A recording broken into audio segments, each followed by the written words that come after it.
Hello friends, I got a new video here. Just finished up a knife for a good buddy of mine, another knife maker out in California, who's been very nice to me, and so I always like making presents for friends. So I made him what I think I will call the world's most exotic paring knife. So here we go.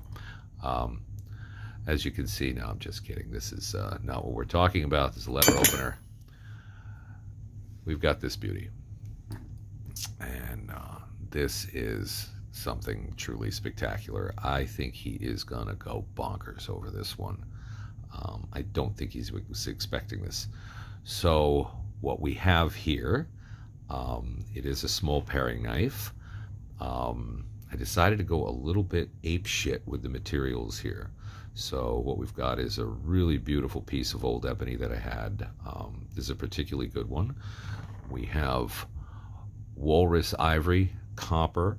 We have a walnut, a spalted walnut burl, I believe it was. It was a very unusual piece of wood I had floating around for a handle.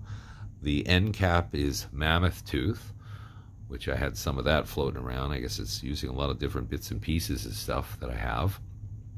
This is the first knife I actually done a CA glue finish on, and I'm really loving it. I had seen a few videos on people doing it.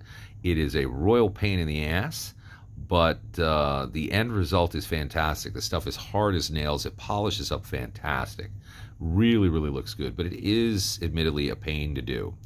I also put on here what I like to call a blade sled. This is my little thing that I do with a lot of my knives to protect the blade. It's just a little guard. This one is made out of ironwood.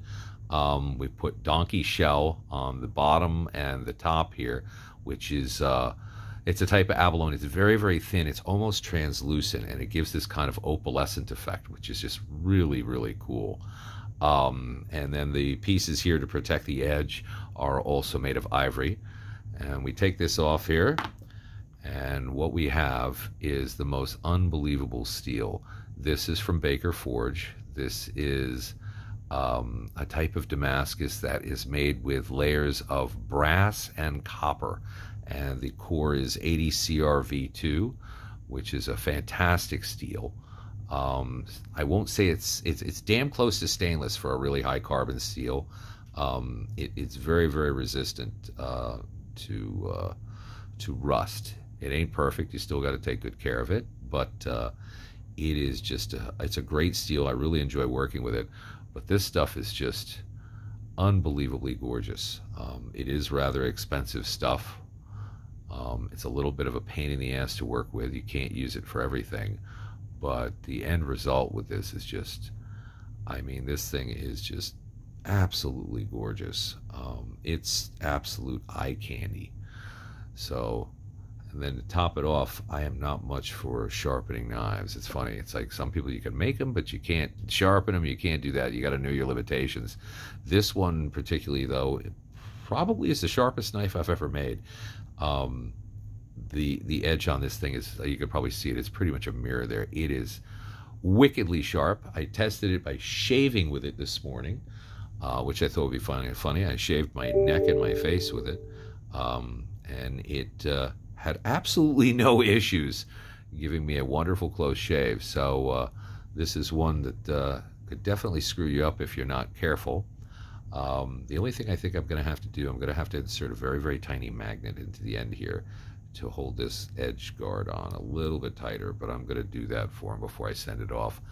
But this is going to be a gift to my friend Brett Kapolensky out in California.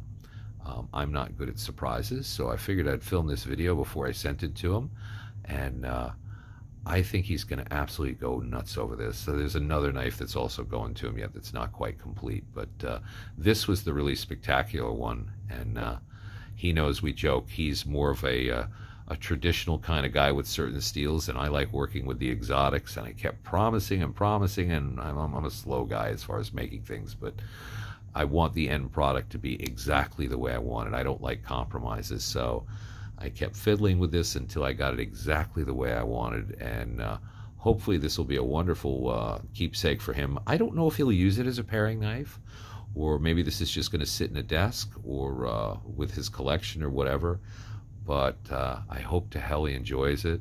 I loved making it. There's a lot of hours in this puppy, but I think the end result is well worth it.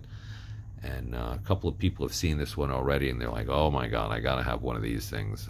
I don't even know what something like this would cost if I was going to sell it, but this one is definitely not for sale. This is a gift, and I really hope he enjoys it. He's a great guy. He's taught me quite a few things about knives and whatnot. He's a real expert with the automatics. That's something I've only gotten into in the last couple of years.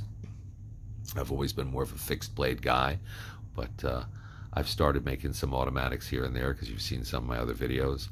But I figured I'd show him what I can do with the stuff I normally work with. So anyway, don't cut yourself with this one, Brett. I hope to hell you enjoy it, and I should be shipping this out probably tomorrow or Saturday to you. Take good care. Bye-bye.